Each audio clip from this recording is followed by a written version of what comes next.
how mad do you think President Trump is going to be when he finds out that Elon Musk said, "I'm sorry, but I just can't stand it anymore. This massive, outrageous, pork-filled congressional spending bill is a disgusting abomination.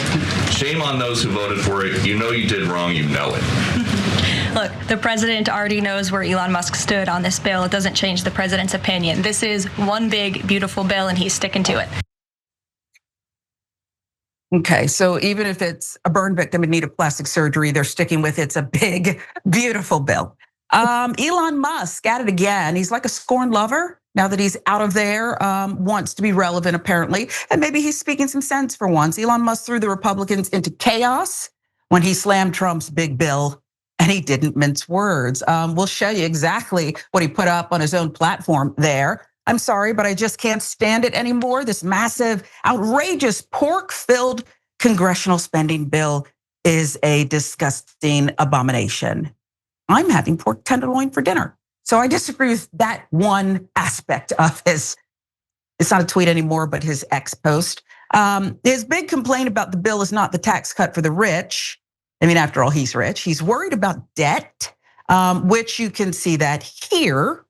Interest payment already consume, he says, 25% of all government revenue. If the massive deficit spending continues, there will only be money for interest payments and nothing else. No Social Security, no medical, no defense, nothing. Some people say, isn't that what you were fighting for and doging around Washington, getting rid of everything and everyone and all the programs? I thought that's what you were doing. I thought you would like it, but no. The immense level, he goes on to say, of overspending will drive America into debt slavery. Given his history, I don't like that he's just throwing around the word slavery either, but anyway. This is a massive escalation from last time when Musk said he was disappointed. So he had to kick it up a notch, because Trump wasn't paying attention to him. Disappointed in Trump's big, beautiful bill. So let's give you more details here. Mike Johnson, not happy that Elon Musk is slamming his giant bill for the rich. Here's what he said to reporters about it. It's very disappointing, okay? I've come to consider Elon a good friend. He's obviously a very intelligent person, and he's done a lot of great work. We've applauded all the work they've done with Doge and identifying fraud, waste, and abuse in the government. It's a very important service that's been performed, and we're so excited about it. We're now in the process of codifying that. As you all know, the administration has qualified and quantified the fraud, waste, and abuse that they found in Doge. They're sending it to us to codify, and that's what we'll be doing with the rescissions package and the appropriations process. And so that's something we're very excited about. But with all due respect, my friend Elon is terribly wrong about the one big beautiful bill. I can tell you they're not good friends. And they probably just met 5 minutes ago. They're not good friends, okay? This is what they do in these political circles and LA parties in certain zip codes is what they do. Oh, my friend, my good friend. They're not good friends, okay? One has money, served a purpose. Vivian, let's bring you in now and tell me your initial thoughts about Musk kicking it up a notch. Are you with me who thinks he needs attention? He values attention. He's not getting enough love from the administration anymore. Or do you think he really means this stuff? I mean, I think it's nothing more than a burn book, Mean Girl style. He's scorned and he's gonna let it all out. He's gonna be, all the vulnerable little push points. And I'm cracking up about Mike Johnson because, it reminds me like crackheads hang out together, right? Like you don't have any crackhead friends. So like if you say a crackhead is your friend, you're probably a crackhead too. You're a crackhead. He's a good friend, right. He's saying. I'm not saying either one of them is a crackhead. I'm just saying birds of a feather. So birds of a feather. Okay. Take what you will on there. I mean, I think I won the poll amongst my friends about when Elon and Trump were gonna go at it. Oh. So we're here. It was right on par. I thought it would be about 6 months to the day. Look at that. And part two can be, how far will it go? Will it be the height of nastiness? And we'll see. But so there had to be a big reaction from Donald Trump, right? He doesn't let anything go. Well, it seems he's letting it go for now. As of now, Trump has not said anything. As you'll see later, Rand Paul, Trump has no problem slamming those against his bill. But apparently some in the White House, let's put this up, were shocked by Musk words? And here that reaction is. Several White House officials said they were caught off guard by the harsh remarks. While Musk's sentiments on the bill were no secret to senior staff in the West Wing, they weren't apparently expecting him to take such a strong public stance. According to those officials, especially given conversations with Musk he's had with the White House staff and GOP lawmakers. And Mike Johnson said that when he spoke to reporters. Oh, I just talked to him yesterday or something. I think it was yesterday. Paraphrasing what he said. And I explained some things. I went over some things, and he said, "Oh yeah, I'm good. I'm good." And then he hit him with the bomb.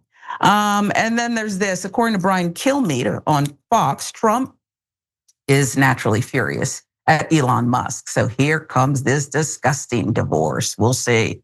We'll see how bad it's going to be. Here is the reporting. I think Elon Musk thing, it really caught the president by surprise, Kilmeade said. And I hear he is furious. I think he's so smart to keep his powder dry, Kilmeade said, because it just plays into what critics would say.